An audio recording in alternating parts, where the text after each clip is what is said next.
लातूर शहरात पुन्हा एकदा कोयता गँगची भीषण दहशत पाहायला मिळाली आहे। बार्शी रोडवरील वसवाडी परिसरात काही गुंड प्रवृत्तीच्या तरुणांनी भरदिवसा धिंगाणा घालत एका महिलेवर आणि लहान मुलावर कोयत्याने जीवघेणा हल्ला केल्याची धक्कादायक घटना समोर आली आहे। या थरारक हल्ल्यात महिला आणि बालक गंभीर जखमी झाले असून या घटनेमुळे परिसरात तीव्र संताप आणि भीतीचं वातावरण पसरलंय। दरम्यान हा संपूर्ण काळजाचा थरकाप उडवणारा प्रकार परिसरातील सीसीटीव्ही कॅमेऱ्यात कैद झाला असून पोलीस आता या गुंडांचा शोध घेत आहेत।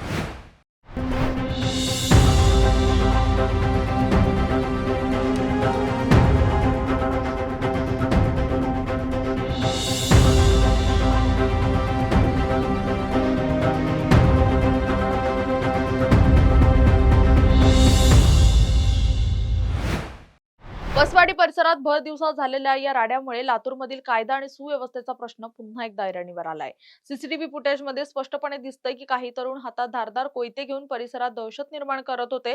कोणत्याही कारणाशिवाय या नराधमांनी समोर आलेल्या एका महिलेला आणि निष्पाप लहान मुलाला लक्ष्य करत त्यांच्यावर कोयत्याने सपासप वार केले। रक्ताच्या थारोळ्यात पडलेल्या मायलेकांना तातडीने उपचारासाठी रुग्णालयात दाखल करण्यात आलंय। या घटनेचा व्हिडिओ सोशल मीडियावर व्हायरल झाल्यानंतर लातूरकरांमध्ये प्रचंड भीतीचं वातावरण असून या कोयता गँगचा बंदोबस्त करून आरोपींना तात्काळ बेड्या ठोकण्याची मागणी नागरिक करतायत।